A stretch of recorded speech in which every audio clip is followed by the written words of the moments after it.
A very good morning to all of you. Today we are going to continue our next topic, that is antiperspirant and deodorants. So हम सभी को पता है कि जो एंटीपर्स्पिरेंट है और ड्यूड्रेंस हम किस लिए यूज़ करते हैं. सो जैसा कि जो हमारे स्वीट ग्लैंड होते हैं वो पर्स्पिरेशन को मीन्स पसीने को सिक्रीट करते हैं, जो कि पर्सन टू पर्सन वेरी होता है, अलग होता है. जैसे कि कोई पर्सन्स को ज़्यादा पसीना होता है और किसी को कम होता है. ओके. सो आमतौर पर नॉर्मली जो बोथ मेन एंड वुमेन्स उनको ज़्यादा पसीना होता है समर और रेनी सीजन के अंदर. ओके. बट जो फ्रेश पर्सपिरेशन होता है मीन्स फ्रेश पसीना होता है, जो कि किसी भी तरह की मीन्स वो बैड ऑर्डर को प्रोड्यूस नहीं करता, मीन्स उससे किसी भी तरह की मीन्स बैड स्मेल नहीं आती. बट कुछ टाइम के बाद due to the bacterial decomposition की वजह से उसमें जो इस पर्सपिरेशन होता है जो ओके उसमें मीन्स बैड स्मेल आना स्टार्ट हो जाती है. ओके. सो जो बैड ऑर्डर होती है ये मीन्स ह्यूमन बॉडी से निकलती है, जो कि बहुत सारी प्रॉब्लम क्रिएट कर सकती है, आपको पता ही होगा. ओके. जैसे कि बॉडी से बैड स्मेल आती है, देन फिर ज़्यादा पसीना होने की वजह से क्या होता है कि हमको स्किन रैशेज भी आ जाते हैं और फंगल इन्फेक्शन भी होता है, जिसकी वजह से मीन्स खुजली वगैरह भी के चांसेस भी बढ़ जाते हैं. ओके. फंगल इन्फेक्शन होने के चांसेस भी बढ़ जाते हैं. सो ये सब प्रॉब्लम को कम करने के लिए ओके मीन्स बैड स्मेल को दूर करने के लिए, फिर उसके बाद ड्यूड्राइज करने के लिए ह्यूमन बॉडी को हम जो भी प्रोडक्ट यूज़ करते हैं हम उसको बोलते हैं एंटीपर्स्पिरेंट एंड ड्यूड्रेंस. ओके. सो जो एंटीपर्स्पिरेंट एंड ड्यूड्रेंस ऐसे कॉस्मेटिक्स प्रोडक्ट्स है जो कि हम स्वीट फॉर्मेशन को रिड्यूस करने के लिए और बॉडी ऑर्डर को रिड्यूस करने के लिए हम यूज़ करते हैं. बट यहाँ पर एंटीपर्स्पिरेंट और ड्यूड्रेंस के अंदर डिफरेंट है, मीन्स दोनों भी एक तरह के नहीं होते. ओके. दोनों में कुछ डिफरेंस है, जिसको हम बोल सकते हैं कि जो एंटीपर्स्पिरेंट जो है वो पर्स्पिरेंस के मीन्स पसीने के फ्लो को वो इनहिबिट करता है, और जो ड्यूड्रेंस होता है ये बैड ऑर्डर को जो आती है मीन्स पसीने से उसको इनहिबिट करता है. Okay. By suppressing the growth of bacteria. Okay. Mean bacterial growth को सप्रेस करके वो पसीने के ऑर्डर को रिड्यूस करता है. सो जो ड्यूड्रेंस होते हैं ये क्या करता है कि ये न्यूट्रलाइज करता है स्वीट की स्मेल को. ओके. बट एक डिफरेंट ये इसमें कि ये स्वीट प्रोडक्शन को ब्लॉक नहीं करता. ओके. मीन्स ये सिर्फ हमको महकाने का काम करता है. ओके. बट जो एस्ट्रिंजेंट होते हैं ये क्या करते हैं कि जो भी मीन्स हमारा इसका मीन्स जो एंटीपर्स्पिरेंट होते हैं इनकी एस्ट्रिंजेंट प्रॉपर्टीज होने की वजह से क्या होता है कि ये जो हमारी स्किन के पोर्स जो होते हैं उसको ब्लॉक करते हैं, जिसकी वजह से जो स्वीट का जो प्रोडक्शन होता है वो रिड्यूस होता है. ओके. और दूसरा डिफरेंट ये है कि जो ड्यूड्रेंस होते हैं ये हमको प्रोटेक्ट करते हैं अगेंस्ट ऑर्डर से. ओके. मीन्स बैड स्मेल से वो हमको प्रोटेक्ट करते हैं, हमको वो ड्यूड्राइज करते हैं. ओके. और जो एस्ट्रिंजेंट होते हैं ये हमको प्रोटेक्ट करते हैं स्वीट प्रोडक्शन से और उसकी ऑर्डर से. और जो ड्यूड्रेंस होते हैं ये हमको मीन्स फ्रेश रखने का काम करते हैं, और जो एंटीपर्स्पिरेंट होते हैं ये स्वीट को कंट्रोल करने का काम करते हैं. ओके. तो ये एक सिंपली डिफरेंट है एंटीपर्स्पिरेंट के और ड्यूड्रेंस के अंदर. देन नेक्स्ट आता है फिर qualities of antiperspirant. Means antiperspirant की क्वालिटीज कैसी होना चाहिए. So it should be non toxic, non irritant to the skin. ये नॉन टॉक्सिक होना चाहिए स्किन के लिए और नॉन इरिटेंट होना चाहिए. ओके. मीन्स किसी भी तरह की इरिटेशन नहीं प्रोड्यूस करना चाहिए स्किन पे. It should have pH between 4 to 4.5, और इसका जो pH होना चाहिए वो 4 to 4 पॉइंट होना चाहिए. और इसका फैब्रिक्स पे मीन्स कोई इफेक्ट नहीं होना चाहिए. और it should possess sufficient astringent property, और इसकी एक सफिशिएंट एस्ट्रिंजेंट प्रॉपर्टीज होनी चाहिए. मीन्स ना वो ज़्यादा उसका मीन्स ज़्यादा उसका एक्शन नहीं होना चाहिए और कम भी नहीं होना चाहिए. ओके. देन नेक्स्ट आता है फिर formulation of anti perspirant. So formulation of anti perspirant के लिए हम बहुत सारे केमिकल का यूज़ करते हैं, जैसे कि बहुत सारे मेटल्स और सॉल्ट्स का हम यूज़ करते हैं, जैसे कि aluminium, iron, क्रोनियम, lead, mercury and zinc, जिसकी एस्ट्रिंजेंट प्रॉपर्टीज होती है और ये मीन्स प्रोटीन का प्रेसिपिटेट होते हैं. Okay, but all this salt can't be use as a antiperspirant because their toxic effect. और ये सब हम जितने भी केमिकल्स हैं एज अ एंटीपर्स्पिरेंट हम इसको ज़्यादा यूज़ नहीं कर सकते. वाई? क्योंकि इनका टॉक्सिक इफेक्ट होता है और डिस्कलरेशन इसका इफेक्ट होता है. सो ज़्यादा मीन्स जो सॉल्ट्स होते हैं aluminium and zinc are very commonly use होते हैं एज अ एंटी परस्पिरेंट, जो कि स्किन को प्रोटेक्ट करने का काम करते हैं और टॉक्सिक इफेक्ट से और क्लोथ्स को बचाने का भी काम करते हैं. ओके, तो ये था आपका antiperspirant and deodorant. Then फिर नेक्स्ट आता है आपका शैम्पू. सो शैम्पू ऐसा प्रिपरेशन होता है जिसके अंदर सल्फेट एक्टिव एजेंट होता है. ओके, जो कि रिमूव करता है मीन्स डर्ट को, ग्रीस को, ऑयल जैसा कि, और डेब्रीज मीन्स वेस्ट मटेरियल को हेयर से और हमारे स्काल्प से. Okay, without affecting natural gloss of hair means जो नेचुरल शाइनिंग होती है या फिर नेचुरल चमक दमक होती है हमारे हेयर की, उसको विदाउट अफेक्ट किए बिना वो उसको डैंड्रफ को और वेस्ट मटेरियल को हमारे हेयर से और स्काल्प से उसको रिमूव करता है. ओके, सो और shampoo also helps to keep their fragrant, lustre, soft and manageable hair. So shampoo का और एक फंक्शन होता है कि ये हमारे हेयर को फ्रेग्रेंस रखता है. ओके, उसको शाइनिंग रखता है, उसको सॉफ्ट और मैनेजेबल बनाए रखता है उसको. ओके, देन फिर नेक्स्ट आता है qualities of ideal shampoo. So it should be capable of removing grease, dirt and skin debris from the hair and scalp. So इसकी एक ऐसी क्वालिटी होना चाहिए कि ये कैपेबल होना चाहिए, जिसके लिए हम उसको यूज़ कर रहे हैं उसने उसका काम करना चाहिए. ओके, उसकी कैपेबिलिटी होना चाहिए कि ये मीन्स जो भी ग्रीस है, जो भी ऑयल है हमारे स्काल्प में और हेयर के अंदर. ओके, सो उसको रिमूव करना चाहिए. जो भी डर्ट है, जो भी डैंड्रफ है, ओके, उसको भी उसने रिमूव करना चाहिए. और स्किन डेब्रिस, जैसे कि जो स्काल्प के अंदर हमारा बैक्टीरियल इन्फेक्शन की वजह से क्या होता है कि हमारी स्किन्स निकलने लगती है. ओके, मीन्स तो उसको भी उसने स्काल्प से रिमूव करना चाहिए. और it should be non toxic, non irritant होना चाहिए हमारे स्काल्प और हेयर के लिए.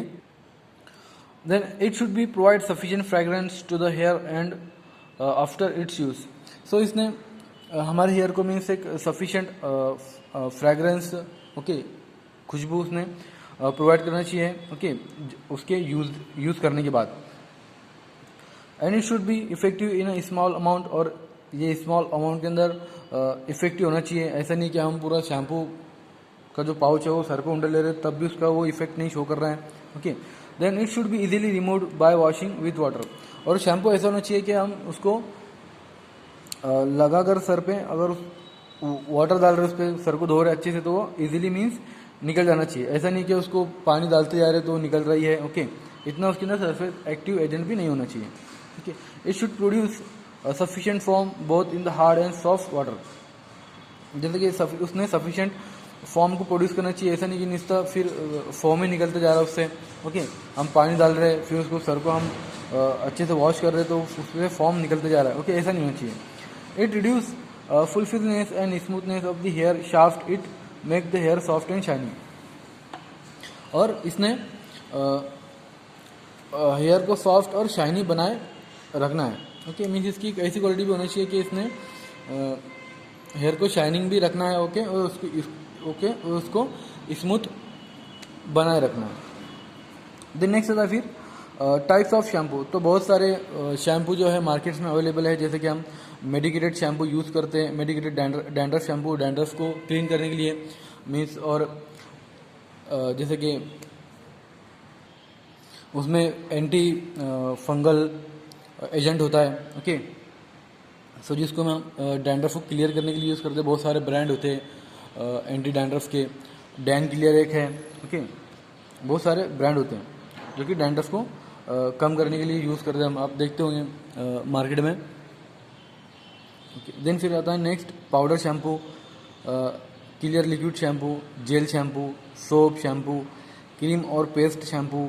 क्रीम और पेस्ट शैम्पू ज़्यादातर मीन्स जो हिमालय कंपनी होती है, ओके, वो ज़्यादा प्रिपेयर करती है। लिक्विड क्रीम और lotion shampoo, baby shampoo, okay, aerosol shampoo. So ये सब टाइप से शैम्पू की जो कि मार्केट में अवेलेबल है, हम उसको यूज़ करते हैं, ओके। देन नेक्स्ट आता है फिर formulation of shampoo. So shampoo को प्रिपेयर करने के लिए, उसको फॉर्मुलेट करने के लिए बहुत सारे हम एलईडीज़ का यूज़ करते हैं, जैसे कि कंडीशनिंग एजेंट, जिसके अंदर हम लैनोलिल वगैरह, ग्लिसरीन, प्रोपिलीन ग्लाइकोल, ये यूज़ करते हैं एज अ कंडीशनर, जो कि हमारे हेयर्स को सॉफ्ट और शाइनी बनाने का काम करता है, जिसके अंदर उसको हम as a lubricating agent use करते हैं, जो कि हमारे हेयर के टेक्सचर को, ओके, उसको इम्प्रूव करने का काम करता है। देन नेक्स्ट आता है थिकनिंग एजेंट। थिकनिंग एजेंट हम इसलिए यूज़ करते हैं कि जो हमारी शैम्पू की जो विस्कोसिटी है उसको इंक्रीज करने का काम करता है और एक डिज़ायर्ड कंसिस्टेंसी वो प्रोवाइड करता है हमारे शैम्पू को, जिसके अंदर हम polyvinyl alcohol, methyl cellulose, sodium alginate and sodium stearate as a thickening agent हम उसके अंदर यूज़ करते हैं। देन नेक्स्ट होता है सोल्यूबलाइजिंग एजेंट। सो हम सोल्यूबलाइजिंग एजेंट के अंदर ethyl alcohol, glycerine, propylene glycol, diethyl glycol, mono ethyl ether, ये हम commonly as a solubilizing agent हम उसके अंदर यूज़ करते हैं कि जो भी हमारे शैम्पू के अंदर जो ऐसे सब्सटेंस होते हैं कि जो पुअरली सॉल्युबल होते हैं, तो उसको सोल्यूबलाइजिंग करने के लिए, उसको सोल्यूबल करने के लिए हम उसको यूज़ करते हैं, ये सब एजेंट, कि हमको एक क्लियर शैम्पू मिले, ओके। देन नेक्स्ट आता है फिर आपका ओपेसिफाइंग एजेंट। सो ओपेसिफाइंग एजेंट जैसा कि glycol, glycerin stearate, acetyl alcohol and stearyl alcohol, stearic amides, ये हम ज़्यादातर as a opacifying agent use करते हैं, जो कि हमारे शैम्पू को एक डार्क सॉल्यूशन बनाने के लिए हेल्पफुल होता है, ओके, मीन्स उसको ट्रांसपेरेंट नहीं बनाता। देन नेक्स्ट आता है फिर आपका preservative. So as a preservative हम उसके अंदर मिथिल पैराबेन, प्रोपिल पैराबेन, ये सब एज अ कॉमनली यूज़ करते हैं शैम्पू के अंदर, जो कि हमारे शैम्पू को कंटामिनेशन होने से और बैक्टीरियल ग्रोथ से उसको वो बचाता है, उसको रोकता है। देन नेक्स्ट आता है फिर आपका hair dressing. So hair dressing ऐसे प्रोडक्ट्स होते हैं जिसको हम अप्लाई करते हैं, मीन्स जो ड्राई हेयर होते हैं उसको उस पर अप्लाई करते हैं कि जो मीन्स जो हमारे हेयर है ड्राई हेयर वो एक्स्ट्रा ग्लोज हो, मीन्स उसमें एक चमक, उसको चमक दमक बनाने के लिए, मीन्स उसको एक्स्ट्रा शाइनिंग बनाने के लिए हम हेयर ड्रेसिंग का यूज़ करते हैं, जिसमें आपके हेयर कंडीशनर और फिर उसके बाद जेल वगैरह आते हैं, जो कि मीन्स हेयर को स्ट्रेट करने के लिए यूज़ करते हैं हम। हेयर कंडीशनर उसको शाइनर बनाने के लिए हम यूज़ करते हैं, ओके। सो जो हेयर ड्रेसिंग जो प्रोडक्ट्स होते हैं, ये इस पर्पज़ के लिए हम यूज़ करते हैं कि जो हमारा जो हेयर होते हैं उस पर वो एक थिन फिल्म उस पर मीन्स वो बनाए, एक थिन फिल्म बनाए, मीन्स हेयर ड्रेसिंग की हमको एक थिन फिल्म अप्लाई करना होती है ऑयल की, और to keep the hair in order to give a natural looking gloss without any appearance of oiliness. Means हम इसको बालों पे ऐसा अप्लाई करते कि एक उसकी एक थिन फिल्म वहाँ पर बने, जिसकी वजह से क्या होता है कि जो हमारे हेयर होते हैं, ओके, वो उसको मीन्स नेचुरल चमक दमक उसको मिले, मीन्स नेचुरल शाइनिंग मिले, means without any appearance of oiliness, means हमारे बाल मीन्स ऑयलीनेस मीन्स ऑयली ना दिखे, चिपचिपे ना दिखे, ओके। इसलिए हम हेयर ड्रेसिंग प्रोडक्ट्स का यूज़ करते हैं। देन नेक्स्ट आता है उसका good qualities of hair dressing. So it should be non toxic and non irritant to the skin. जो हेयर ड्रेसिंग प्रोडक्ट्स होते हैं वो कैसे होना चाहिए, नॉन टॉक्सिक होना चाहिए, नॉन इरिटेंट्स होना चाहिए। It should provide lustre to the hair without greasiness means इसने मीन्स एक हेयर को हमारे एक शाइनिंग प्रोवाइड करना चाहिए without greasiness, means without oiliness, means चिपचिपे नहीं होना चाहिए हमारे हेयर, और उसने एक हमको शाइनिंग प्रोवाइड करना चाहिए। Then it should have good grooming action. इसका मीन्स एक गुड ग्रूमिंग एक्शन होना चाहिए। मीन्स ग्रूमिंग मीन्स उसको अच्छे से संवारने वाला एक्शन होना चाहिए इसका। Okay, it should provide anti dandruff action, और इसका एंटी डैंड्रफ एक्शन भी होना चाहिए जो कि हमारे स्काल्प में से जो डैंड्रफ है उसको रिमूव करे। It should provide some degree of hair conditioner. Then next आता है फिर हेयर ड्रेसिंग प्रिपरेशन। सो बहुत सारे हेयर ड्रेसिंग प्रिपरेशन मार्केट्स में अवेलेबल है जो कि मेन हेयर और वुमेन यूज़ करते हैं हेयर्स को, हेयर के लिए, जिसके उसके अंदर हेयर कंडीशनर आते हैं, हेयर टॉनिक्स आते हैं, ब्रिलियंटिन्स आते हैं, फिर hair waving and hair straightening preparation. Okay, तो हेयर कंडीशनर हमको पता है हम किस लिए यूज़ करते कि reduce the fluffiness and smoothness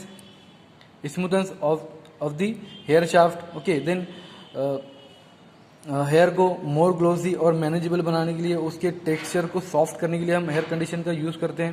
okay, then फिर नेक्स्ट आता है फिर आपका hair tonics. So hair tonics हम इसलिए अप्लाई करते हैं हेयर पे कि जो बाल्डनेस होती है, ओके, मीन्स जिसके हेयर निकलते हैं उसको क्योर करने के लिए भी हम हेयर टॉनिक्स का यूज़ करते हैं, जो कि एक जो कि रिलीफ हो जाते हैं मीन्स ऑयली और ड्राई स्किन को, और प्रिवेंट करते हैं कि मीन्स वो डैंड्रफ से उसको क्योर करने के लिए। Okay, hair tonics. और जो हेयर टॉनिक्स होती है उसके अंदर जनरली मीन्स ऐसे कंटेंट होते हैं जिसका रूबिफिशेंट एक्शन होता है, एंटीसेप्टिक और सिबेशियस ग्लैंड को स्टिमुलेट करने वाले उसके अंदर एजेंट होते हैं। ओके, जो हेयर टॉनिक्स होती है जैसे कि आप जो हिमालय के जो प्रोडक्ट्स होते हैं हेयर क्रीम्स वगैरह, तो वो सब हेयर टॉनिक्स के अंदर आती हैं। ओके, जिसको हम रात को यूज़ करते हैं मीन्स रब करके। ओके, और उसको with the help of shampoo हम सुबह उसको रिमूव कर लेते हैं। देन नेक्स्ट आता है फिर आपका ब्रिलियंटिन्स। सो ब्रिलियंटिन्स ऐसे प्रोडक्ट्स होते हैं जिसको हम हेयर को मीन्स संवारने के लिए और उसको सॉफ्ट करने के लिए, जिसके अंदर जो बियर्ड्स को भी हम बियर्ड्स के लिए भी हम उसको यूज़ करते हैं, और मूछों के लिए भी हम कि उसको अच्छे एक वेल ग्लोसी और वेल ग्रूम्ड उसको अपीयरेंस मिल सके, इसलिए हम ब्रिलियंटिन्स का यूज़ करते हैं। और मीन्स इसको हम हेयर को सेट करने के लिए भी हम ब्रिलियंटिन्स का यूज़ करते हैं, मीन्स उसकी प्लेस पे इसको सेट करने के लिए हम ब्रिलियंटिन्स का यूज़ करते हैं, मीन्स स्प्रे के थ्रू। ओके, आपने देखा होगा बहुत से मीन्स जो सैलून वाले होते हैं वो यूज़ करते हैं। ओके, ब्रिलियंटिन्स को मीन्स आफ्टर कटिंग, हेयर को कट करने के बाद वो सब यूज़ करते हैं ब्रिलियंटिन्स का। देन नेक्स्ट आता है टाइप्स ऑफ ब्रिलियंटिन्स। तो ब्रिलियंटिन्स के अंदर दो टाइप्स होती है, liquid brilliantines and solid brilliantines. So liquid brilliantines के अंदर जो उसके कंटेंट्स होते हैं उसके अंदर mineral oils, deodorize, kerosene and isopropyl myristate, alcohol and alcoholic brilliantine is a solution of oil in alcohol. जो लिक्विड्स के अंदर फिर अल्कोहलिक ब्रिलियंटिन भी होते हैं जिसके अंदर अल्कोहल होता है और वह इजीली स्प्रेड हो जाता है। ओके, पूरे हेयर पे, जिसकी एग्जांपल है means castor oil, almond oil and isopropyl myristate. Then next आता है फिर आपका सॉलिड ब्रिलियंटिन, जिसके अंदर वैक्सेस वगैरह होते हैं आपके, beeswax, carbo wax, paraffin wax, spermaceti etcetera. Then फिर उसके बाद एल्यूमिनियम ट्राइस्टीरेट, ये सब हम as a gelling agent use करते हैं ब्रिलियंटिन्स को, सॉलिड ब्रिलियंटिन्स को बनाने के लिए, इसको प्रिपेयर करने के लिए। ओके, कि वो एक ट्रांसपेरेंट ब्रिलियंटिन्स बन सके, मीन्स एक ट्रांसपेरेंट जेल बन सके। ओके, सेटवेट जैसे कि। देन नेक्स्ट आता है फिर आपका hair waving and hair straightening preparation. So hair waving and hair straightening preparations की अगर हम बात करें तो उसमें आपके साथ जेल्स वगैरह, वैक्स वगैरह आते हैं, ओके, जो कि हम हेयर को स्ट्रेट करने के लिए, उसको एक वेव देने के लिए, मीन्स उसको एक सेट करने के लिए हम यूज़ करते हैं।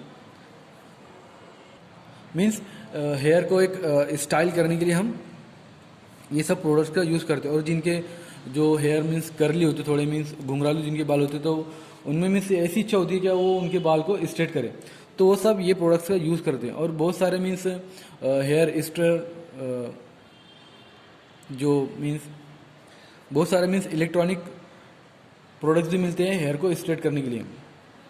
और जो हेयर वेविंग और हेयर स्ट्रेटिंग प्रिपरेशन है उसके अंदर बहुत मीन्स ज़्यादातर जो भी एजेंट जो यूज़ होते हैं वो मीन्स